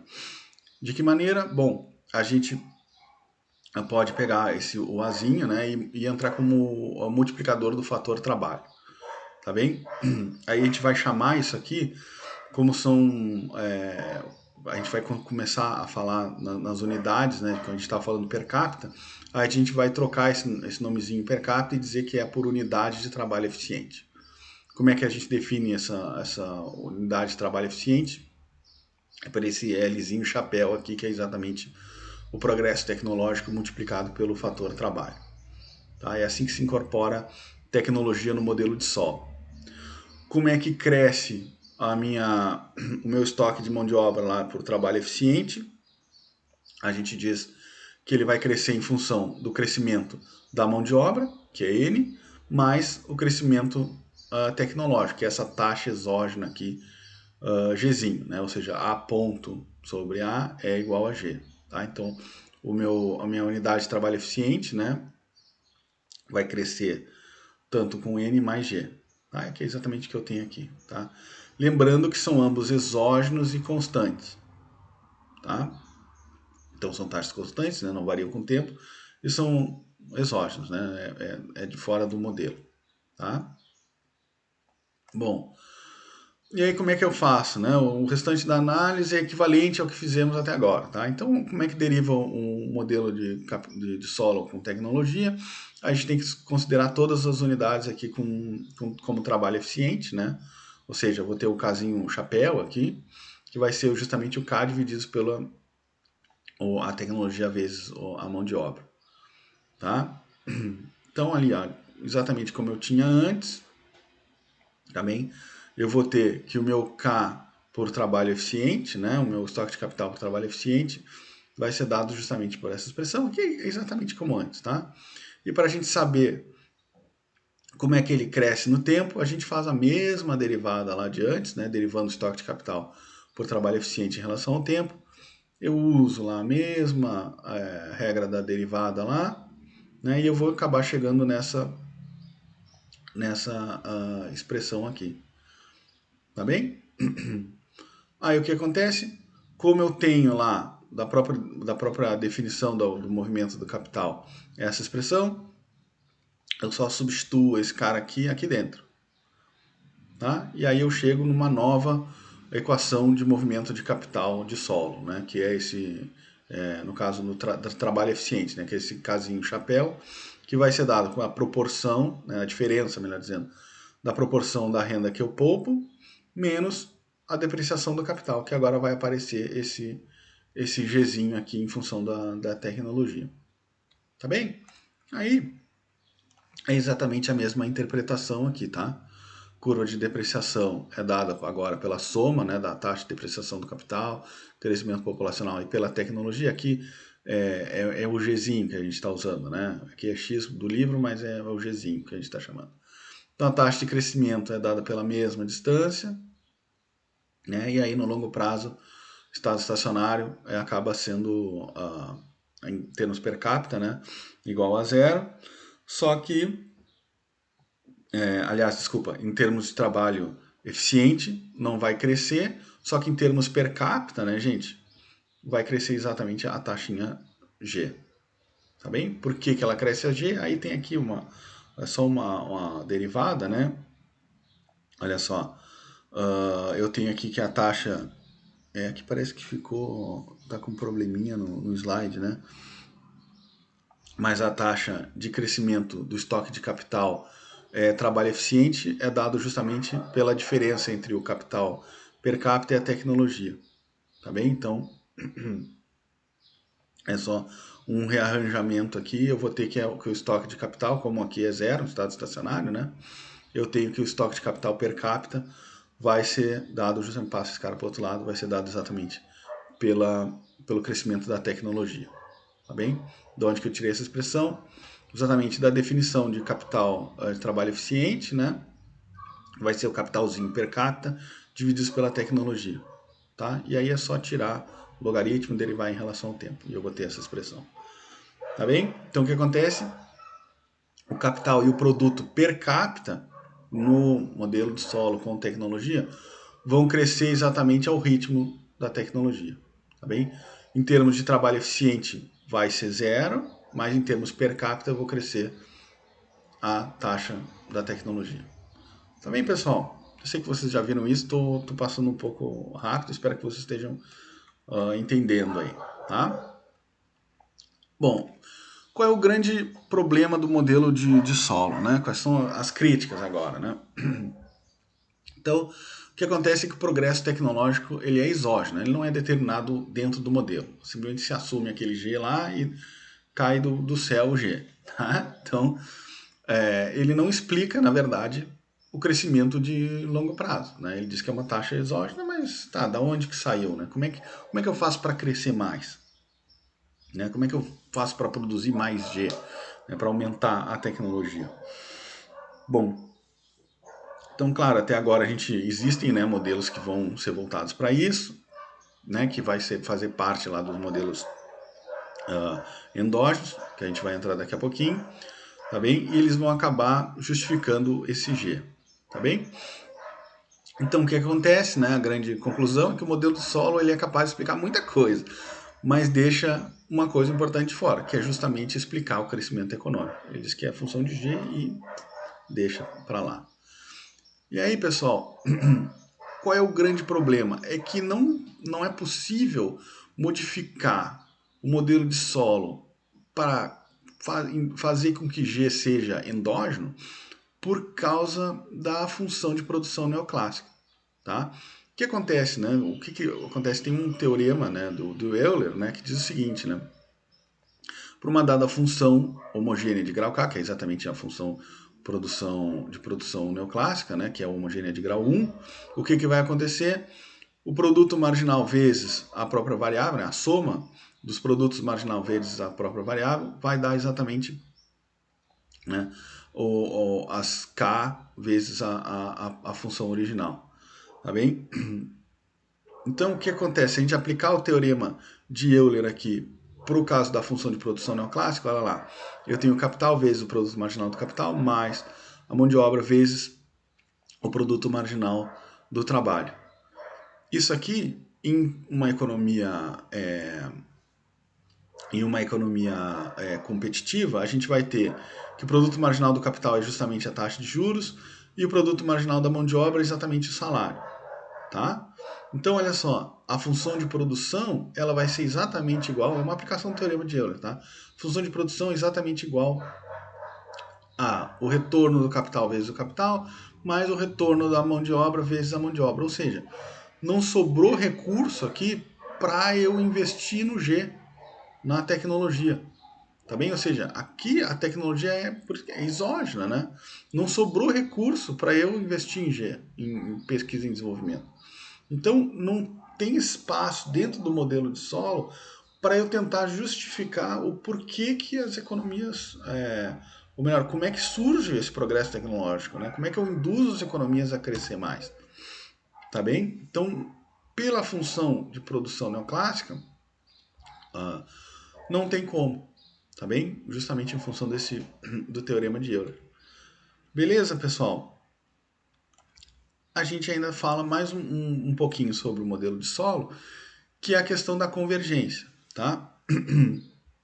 Como a gente viu, o crescimento de uma economia neoclássica, né, ele é decrescente, né? A taxa de crescimento está aqui, né? A diferença entre o que eu poupo e o que é depreciado, né? Até chegar no estado estacionário, tá bem? Então, o que acontece? Se as economias se diferenciam unicamente pelo estoque de capital para o trabalhador, deveríamos observar crescimento maior dos pobres que dos ricos. Então, o que acontece?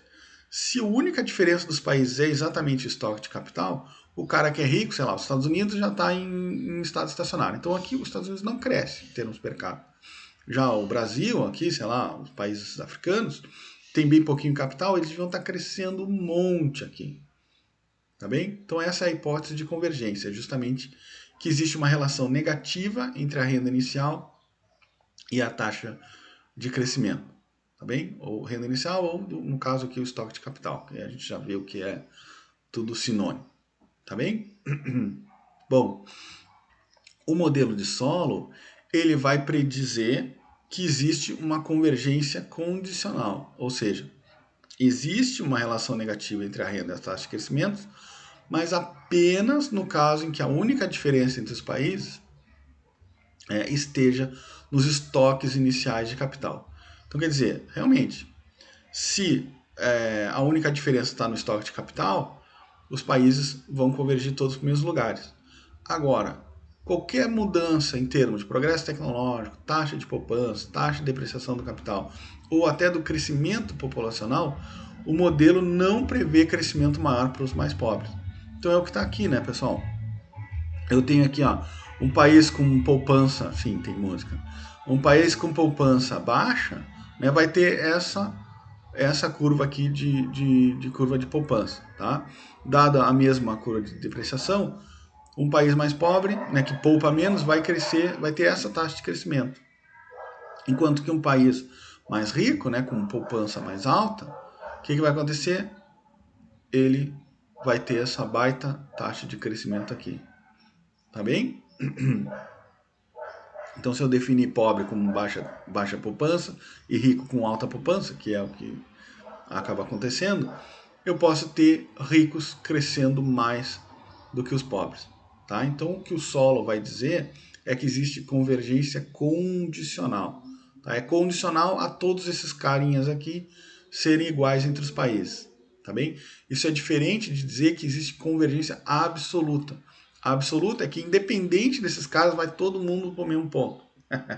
Tá bem? A convergência absoluta não considera essas diferenças aqui. Tá? Então, isso é uma discussão importante que existe na literatura. Justamente tem muitos papers que fazem teste de convergência condicional, convergência absoluta. Tá? Acho que, inclusive, a tese do Rodrigo Ávila é sobre isso. Né? Não me lembro mais, já faz horas que eu fui na apresentação da defesa de tese dele, há muitos anos atrás. Tá? Mas então é isso. O que o modelo de Solow vai predizer é que existe convergência condicional. Dado todos esses carinhas aqui iguais, né? Ou seja, a única diferença está no estoque de capital, todo mundo cresce para o mesmo estado estacionário, e aí que sim, aí países pobres vão crescer mais rápido do que os ricos. Tá bem? Bom, então pessoal, a gente, né, depois de ter visto o modelo de Solow, a gente consegue entrar aí nos modelos de crescimento endógeno. Né? O primeiro exemplo vai ser o modelo AK, né, que é o modelo mais simples aí de crescimento endógeno. Tá? Como a gente viu lá no modelo de Solow, né, pela aplicação do teorema de Euler, não tinha como, no modelo de Solow, dado que ele considera a função de produção neoclássica, adicionar, né, endogeneizar o G, né, mostrar da onde que sai o crescimento tecnológico. Tá? Então, por causa disso, o que a gente tem que fazer? Abandonar a função de produção neoclássica. Tá? O que o modelo AK faz? Ele abandona essa função de produção e adota essa aqui, né? Que tá aqui, porque o nome é modelo AK, né? Muito criativo. Tá? Onde a produção, então, vai depender do estoque de tecnologia, né? A constante A, vezes o estoque de capital. Tá? Então, o que acontece? Ele tirou aqui a mão de obra, tá? Desconsiderou o trabalho. Pode parecer esquisito, poxa, como é que a economia não tem trabalhador? Só que, pela teoria lá do capital humano, diz o seguinte, né? Para que o trabalho seja produtivo, é necessário que haja investimento em educação.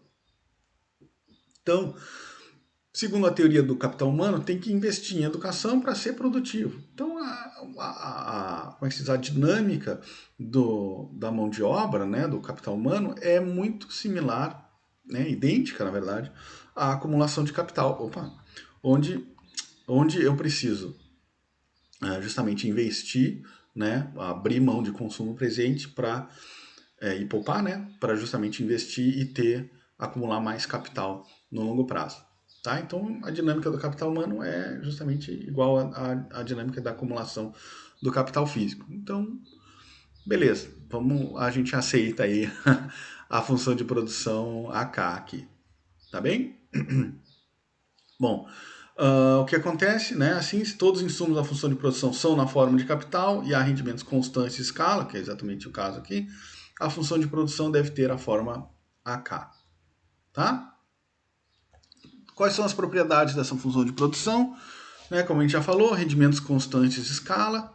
O que significa? Se eu multiplicar o insumo aqui por uma determinada constante, eu vou ter a constante vezes a quantidade de produto. Né? Então, se eu multiplicar o estoque de capital por 2, eu tenho 2 vezes mais produtos na economia. Que outras propriedades eu tenho? Rendimento positivo, né? A derivada, a função de produção em relação a K, né? O produto marginal do capital, é positivo, que vai dar exatamente a constante K, mas a taxas não decrescentes. Também a segunda derivada é igual a zero. Então já mudou em relação ao solo. Né? Bom, e a outra propriedade é justamente que não satisfaz as condições de nada. Né? Quando o estoque de capital tende a mais infinito, a derivada, ou seja, o produto marginal do capital, vai tender a A, né, que é exatamente a constante aqui, ou seja, é diferente de zero lá do solo, que era a condição de nada. E quando o estoque de capital tende a zero, né? O produto marginal do capital também vai tender a, né? Que é a derivada. Então é diferente do mais infinito, em que estava lá nas condições. Então isso aqui já dá para ver que a evolução, né, gráfica lá do modelo AK vai ser bem diferente do modelo de solo, tá? Como é que fica o modelo de solo aqui, né? Primeiro, a equação da dinâmica do capital é a mesma, tá bem? Então, olha lá, para eu usar termos per capita, né, basta eu dividir por L. Então, eu vou ter essa expressão aqui, né? O A vezes o Y per capita é igual a A vezes o casinho per capita, tá? A equação, a dinâmica do capital é a mesma, tá? Então, o que vai acontecer? Eu tenho aqui a minha equação dinâmica do capital, né, que é a mesma coisa do solo lá.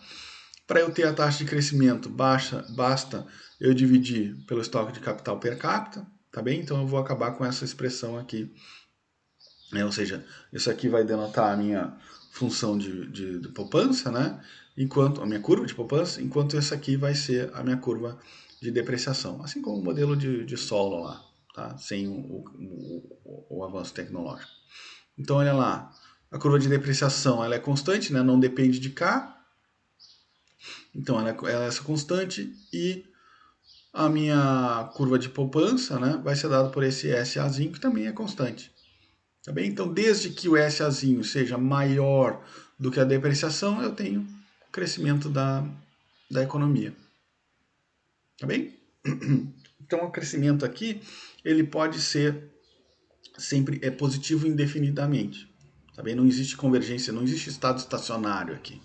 Tá bem? Não tem convergência, não tem estado estacionário. Tá bem? Aí percebam o seguinte, né? Assim como lá no modelo de solo, que a gente já falou, as taxas de crescimento do capital é sempre proporcional à taxa de crescimento do produto, que é proporcional à taxa de crescimento do consumo, que vai ser tudo dado pela mesma taxa de crescimento, tá bem? Em termos per capita aqui, tá? No agregado, então, o que vai acontecer? É só tirar o Nzinho do crescimento populacional. Tá bem? Em termos per capita, essa é a taxa de crescimento, em termos agregados, desculpa, essa vai ser a taxa de crescimento da minha economia. Tá, beleza, pessoal? Olha lá, o capital cresce indefinidamente aqui no modelo AK. Tá tranquilo isso? Acho que é bem tranquilo. Depois de todo aquele modelo de solo lá, acho que agora é tranquilo, né? Bom, então quais são as diferenças entre o modelo de solo e o modelo AK? Bom, primeiro que a taxa de crescimento do produto per capita pode ser positiva, sem a necessidade de supor que alguma variável cresça a taxa constante exógena. Ou seja, eu não preciso ter o G para ter crescimento de longo prazo, né, pessoal? Antes eu dizia lá que o G, né, aparecia como uma taxa constante e é exógena, né, fora do modelo. Aqui eu não preciso disso. Basta que o quê? Que o SA seja maior que a curva de depreciação aqui, né, que a depreciação do capital e o crescimento populacional, que eu, pluf, tenho crescimento de longo prazo. Tá bem? Por isso que o modelo é endógeno, tá? Claro que esse caso é uma versão mais simples, né? Mas o modelo é endógeno exatamente porque ele consegue explicar dentro das variáveis do modelo o crescimento de longo prazo. Tá bem? Não precisa dessa suposição do G lá.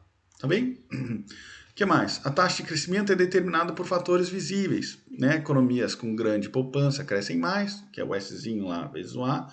Então, olha lá.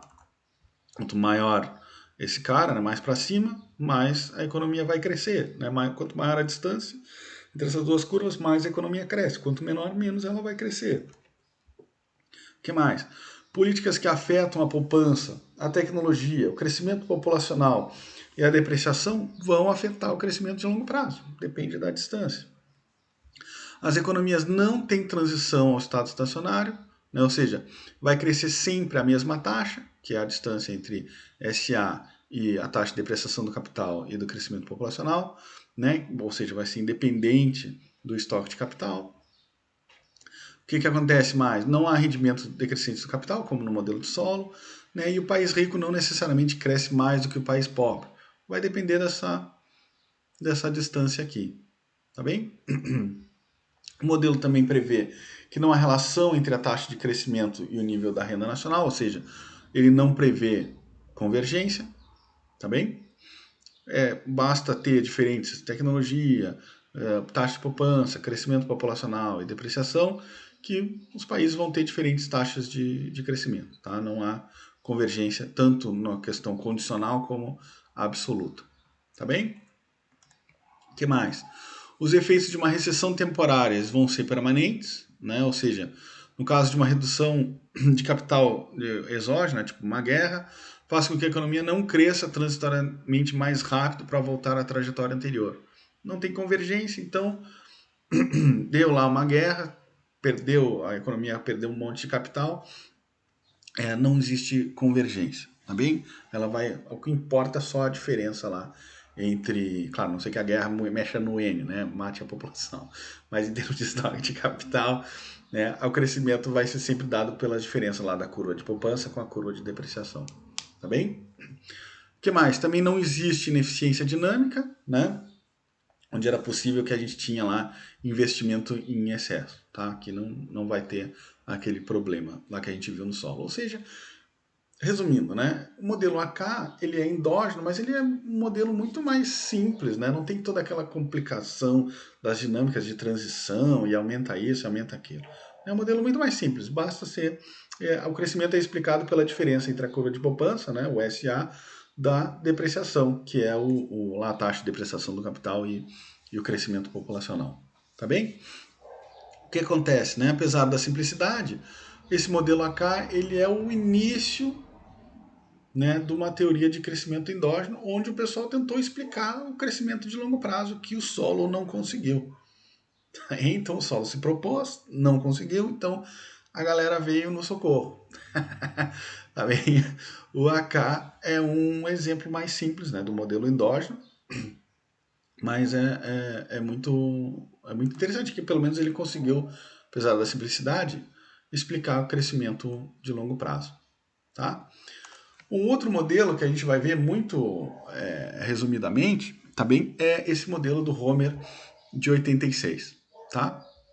Como eu até já tinha falado lá na introdução, o que o Homer introduziu junto da função de produção, vocês percebam que para tornar endógeno, o pessoal tem que abandonar a função de produção neoclássica.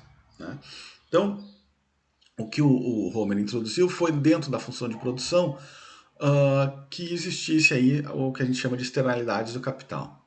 Também essas externalidades elas vão surgir tanto no learning by doing, que seria o aprendizado pela prática, né?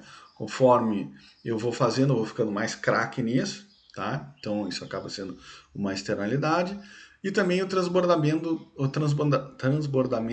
do conhecimento, que são os knowledge spillovers, tá? Que também são externalidades lá relacionadas aí com a pessoa saber fazer, né, e acaba ensinando os demais, né? Então, aqui o modelo de Homer, ficou famoso como Learning by Doing, né? Ele vai introduzir só as externalidades de capital, tá bem? Qual é a intuição, né? Que uma empresa que aumenta o estoque de capital, né, através do investimento, ela vai aumentar a própria produção, como também a das demais empresas, tá? Então, sei lá, pega uma máquina um pouco diferente, que sabe produzir, que produz mais, sei lá, portas para os carros, então os carros também acabam se tornando mais produtivos. Tá vendo? Então a produtividade do carro, desculpa, também vai ser maior. Né? Tu conseguiu fazer porta melhor, então o carro também fica. Conseguiu fazer, sei lá, roda melhor, então o carro também fica. O avião, né? Para não usar só o exemplo do carro. Tá? Construir, sei lá, uma nova máquina de produzir cimento, então construir casas ficou também mais produtivo, tá bem? É isso que são as externalidades aqui no caso do learning by doing, né, do capital, tá bem? Então lá, a razão é que as empresas investem também, né, também adquirem experiência e conhecimentos, né? Os conhecimentos também podem ser utilizados por outras, né, o que aumenta o produto delas, tá bem? Então, a chave aqui são justamente as externalidades do capital. Então vamos lá. Como é que fica a função de produção, então, que inclui as externalidades, tá? A mesma coisa de sempre, tá, pessoal? Só que aqui eu acho que a letra grega é capa, tá? Da marca aquela de roupa. Vai ter esse capa essa letra que eu confesso que eu não sei, tá? Vou chamar de N, tá, pessoal? esse kappa na N aqui, que é justamente o que vai medir as externalidades, tá? E esse N, ele justamente vai representar a importância da externalidade, né? Ou seja, quanto maior o N, maior o peso da externalidade é o N, né? Então, quanto maior o N, maior vai ser aqui a externalidade, tá bem? Então, a gente vai considerar uma versão mais simples, né? Onde o capital per capita, ou melhor, o kappa, esse aqui vai ser justamente igual ao capital per capita, tá bem?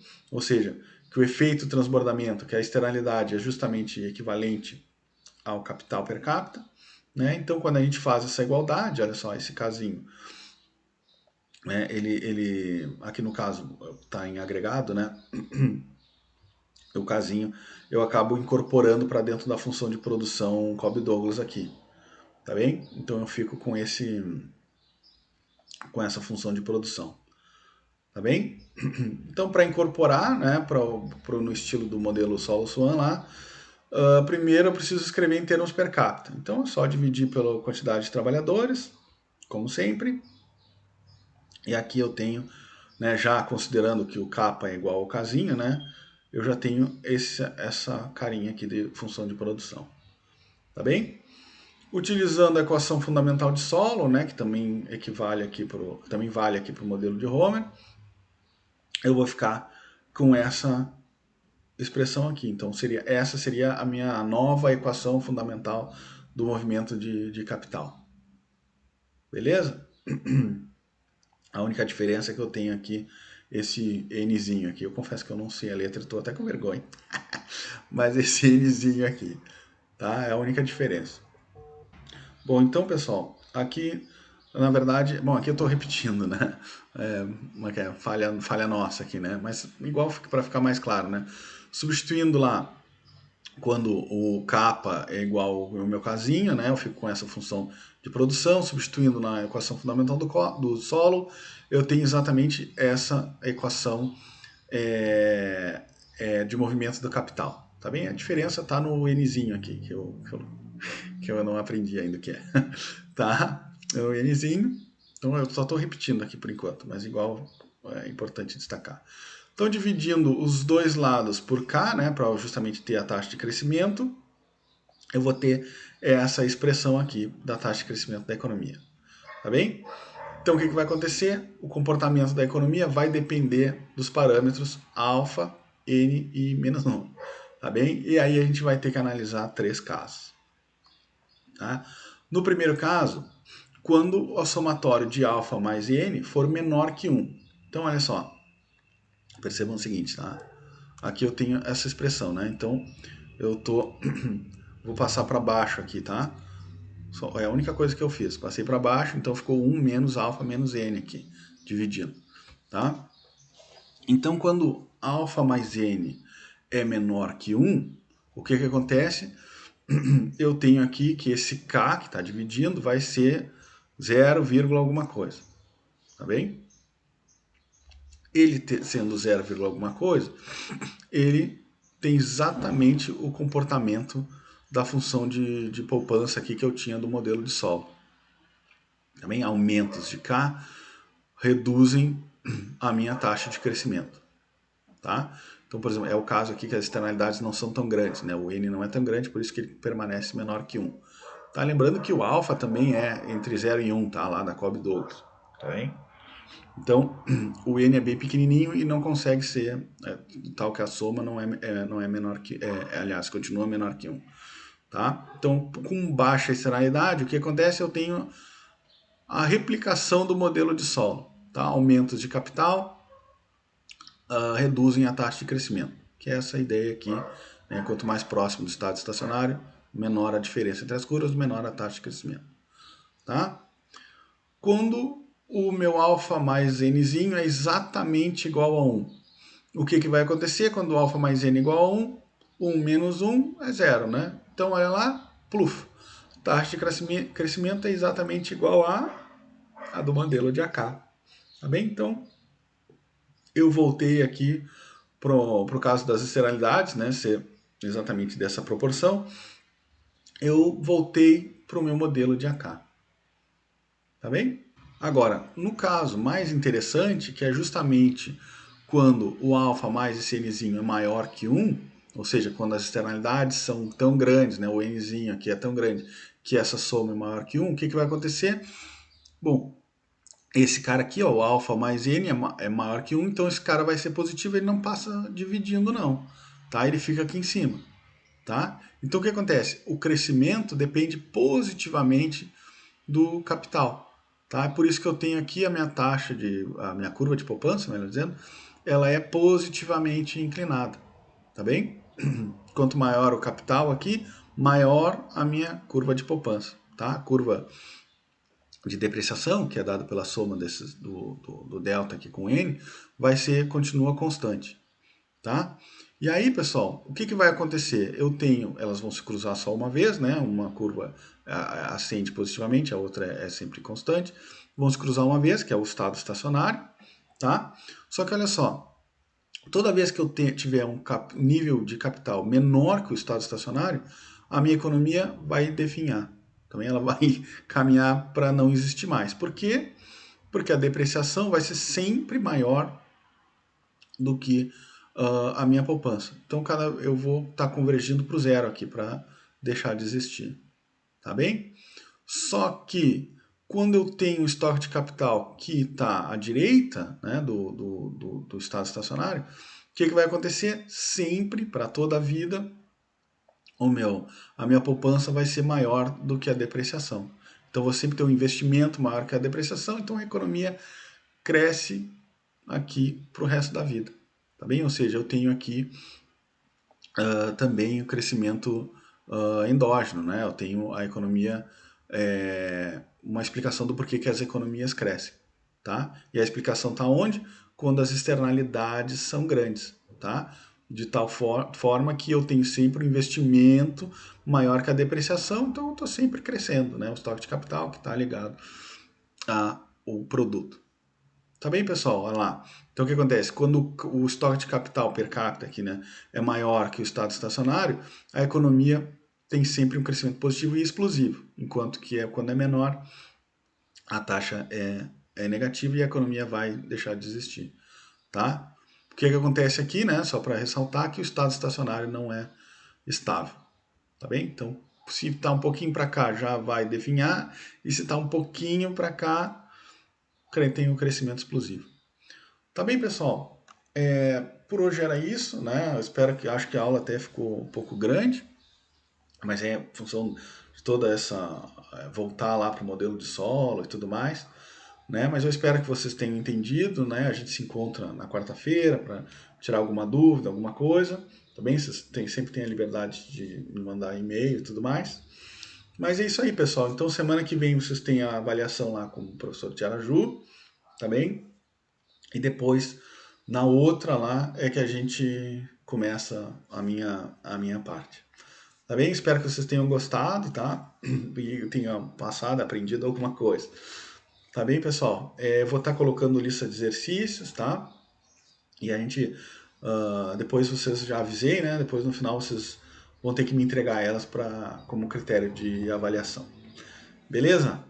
Um abraço, pessoal. Então, sem ser na semana que vem, na outra a gente se encontra nesse mesmo, né? Como estamos no YouTube aqui, não deixa de dar o like, apertar o inscrito. Ah, beleza? Fazer o quê, né? O professor agora, os novos tempos, tem que ser dar uma de Felipe Neto. Beleza? Um abração, pessoal. Até mais.